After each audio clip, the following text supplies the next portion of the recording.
You're ready to press your luck and score big. This is our quick review of Flip 7.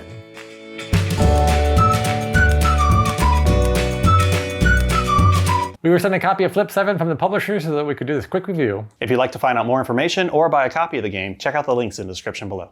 Flip 7 is a press your luck game where you're going to be dealt cards, and it's up to you if you want to hit and get dealt more cards. However, if you get dealt the same number twice, then you bust and you're out for that round. And I have to start off right away saying that this is probably one of my new favorite games that we've played this year. You'll probably see this one on my top 10 favorite new games for the year because I really enjoyed this game. It's super simple, but it has that feeling of blackjack when you're playing and you get that adrenaline rush of, ooh, hit me, I can do this, I can do this.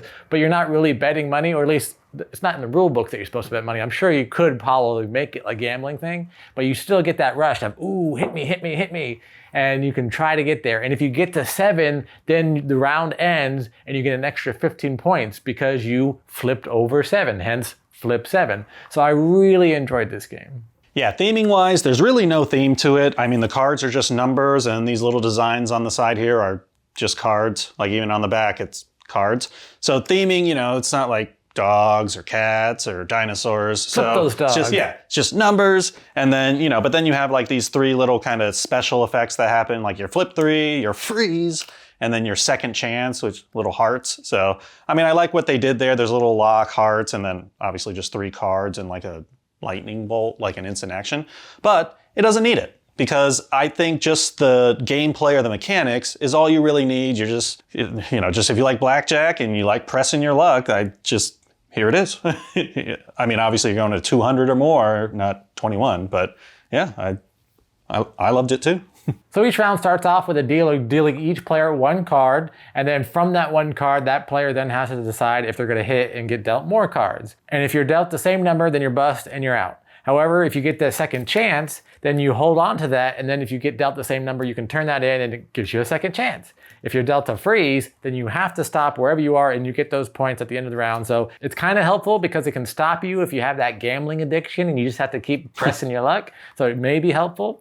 Sometimes you may be on a good roll and it stops you, so it may not be good. And then you have the flip 3, which means if you get this card, you immediately have to flip 3 more. So even though you were pressing your luck, oh, I can do 1 more card. If you get this one, haha, you have to do 3 more cards. And you never know when those are going to be dealt out. So I thought it was kind of fun because you always like, oh, it's a surprise if it's not a number. Plus, you also have these additional cards that can just straight up give you points. So they don't count towards the 7 cards you need for the bonus, but they will give you extra points at the end of the round. And you have the different additions. And then of course you have 1, that's a multiplication. And you're really hoping, if you're really far behind, you're hoping later on in the round, you're like, ooh, I have 10, 11, 12, 9, I have a high score.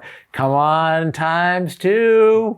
Another similarity to kind of like blackjack or those casino card games is, you can basically like try and count cards with this, right? So every number, there's 12 12s, 11 11s, 10 10. So if you're really good and you're like, okay, 10 10 10, da da da, and you can like do the Rain Man and like do those odds in your head or whatnot. You're like, there's a point whatever chance if I do that, or whatever percent chance that I'm good if I flip that. Then you'll be really good at this too. You need to figure out how to make money on it if you're really good at this game also.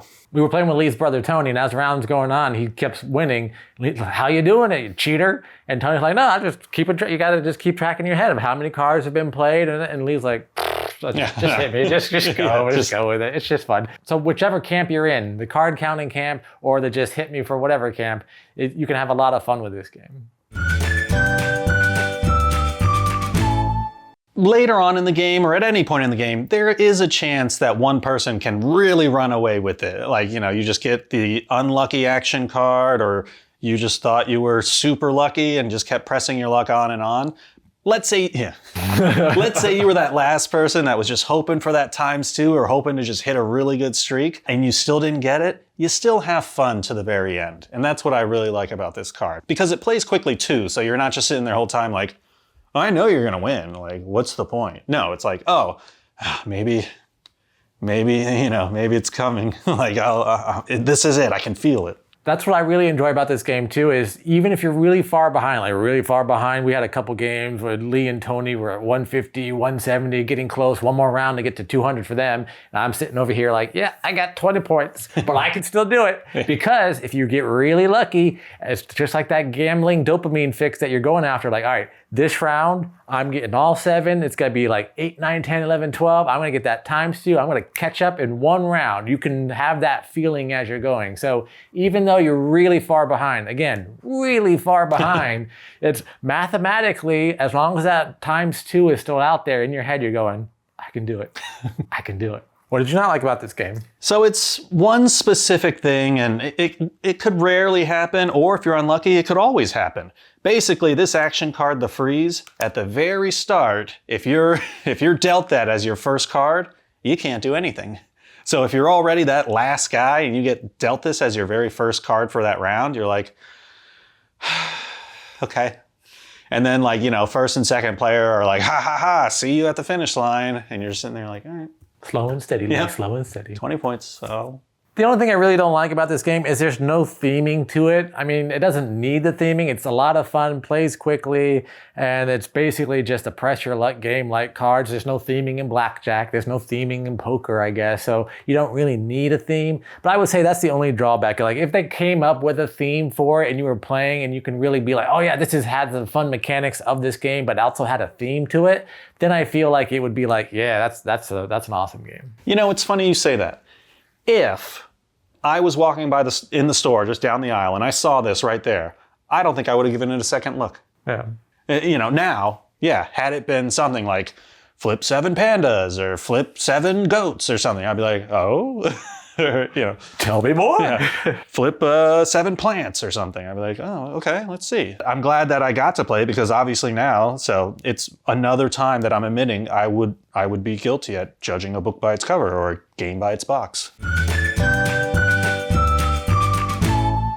Overall, I'd recommend this game, especially if you just want to switch out one of your collections of those quick playing games, and or just you want to add a new one to it of starting off the game night, ending the game night. I really think this should be part of that core collection, and then maybe just retire one of the other ones that maybe not so much anymore. Overall, I recommend this game. I had a lot of fun with this game. We still play this game. We get a lot of games in to review. We also buy a lot of games. We play a lot of games. So sometimes we don't always have time to play games that we really enjoy all that often. However, because of how quick this plays and how much fun we have playing it, pretty much every game night since we've gotten it, we're like, hey, it's the end of the night. We got 10 minutes. Let's play some Flip 7. So this one always comes out pretty much at every game night. If I was giving this score on Board Game Geek, I'd probably give it a 10 for the genre. I mean, obviously it's not better than Terraforming Mars or Parks or anything like that. I'm not comparing it to those games. But in this genre, in that appetizer, in that we got 10 minutes, let's play a quick game, let's play a quick press your luck type of game,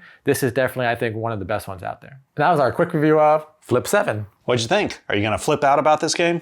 Let us know in the comments below. Once again, we'd like to thank the publisher for sending us a copy so that we could do this quick review. And as always, if you're enjoying our content, please like this video and subscribe to our channel. Until next time, I'm Lee. And I'm Kenny. I go party like a board gamer.